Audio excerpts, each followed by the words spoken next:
Bongbong Marcos. Goodbye Tambaluslos. Goodbye Zadico. Ang ating mga kabataan, kayo ang pag-asa ng ating bansa, ng ating bayan.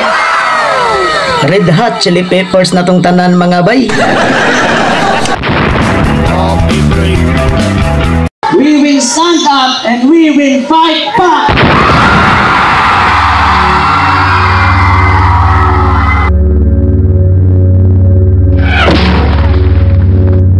Mahirap kayo? Putang ina, sige.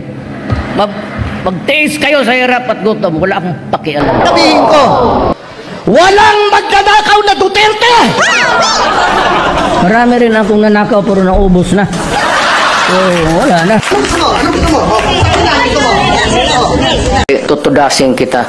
Tangin itong mga pulis. Forgive me for interrupting. Hindi, Speaking of patapusin mo lenguahe. muna ako. Sorry sir, Mr. Chair, baka maaring ang resource person tumigil magmura kasi bahay natin itong Senado eh. Salamat kaayo, Thank Mr. you, Chair. thank you. Kung ang pakay mo sa pagpunta sa September 21 ay para sunugin ang Malacanang at makikiinggit sa nangyayari sa Nepal at sa iba pang parte ng mundo, mali ang sayube. Putang ina ka, umuwi ka lang. Huwag ka na magbisita dito. Patayin mo si BBM, si Lisa Caraneta, at si Martin Romualdez. No joke. Si Zaldico na naglagay ng napakaraming congressional insertion, lalo na sa ating lalawigan sa Bulacan noong 2023. So talagang safe ka na. Please, continue. Ninyong lahat, Martin Romualdez, Lisa Marcos, Bongbong Marcos. Goodbye Tambaluslos. Goodbye Zadico. Ang ating mga kabataan, kayo ang pag-asa ng ating bansa, ng ating bayan. Red Hot Chili Peppers na tong tanan mga bay.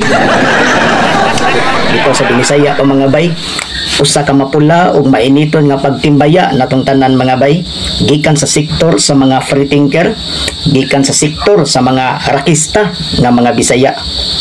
Nya kay since kay nakaingon man tanong nga moapil ta ning rally mga bay. Pero daghang pamaagi aning rally mga bay no. Pwede anata diha sa kalsada, basta doon na lay permit or anha diha sa plaza. Nya kay social media man ta karon mga bay, pwede ra sad og anhita diri mga bay. So diretso lang ta sa atong punto de vista mga bay. Di naman jud mapugngano kining rally mga bay. Usa kini ka pribilehiyo no sa atong katungod sa pagpahungaw sa atong obserbasyon sa atong nasod sa malinaw nga pamaagi. Usahay lang kay bisan tuod og legal ni nga lakang nasay uban no nga sakyan og sinurambaw nga diin may posibilidad nga mosangko sa bayolente nga paminsar mga bay. Hinaot unta nga focus lang ta no, focus lang kita sa issue mga bay, dili pinaagi sa mga ad hominem kay di na mao ang kausa sa usa ka demokratikanhon nga krusada. Dili sad ka na baytawong pagpaminaw lang no sa mga binalitad nga naratibo nga diin mao say himuon natong puhunan sa pakiglantugi batok sa uban nga seryoso nga mibarug no sa mga kahiwian mga bay.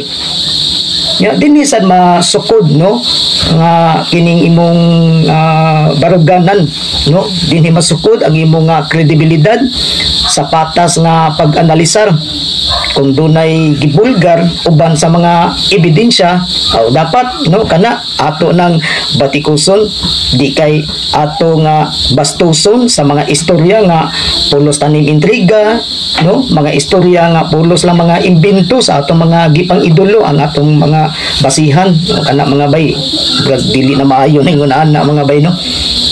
Nya asay uban no nga kana bitaw magpagawas og mga binastos para himuong bida ang imong kaugalingon, labi na kanang nasay uban nga apil-apilon sa kaning discarding bulok ang paggalgal sa atong armadong kusog nga nagtrabaho rin daw nagtinarong mga bay.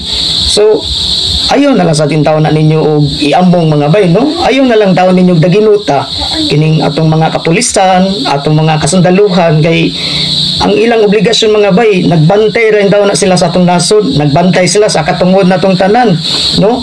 Kay para nako mga bay kanang ingunahan nga style nga i-apil-apil pa nga atong mga armadong kasug mga bay, murag makasuka, no? Makasuka para nako, no? Murag ludoon tang maminaw, no? Makalilisan kini nga estilo sa komentaryo mga bay.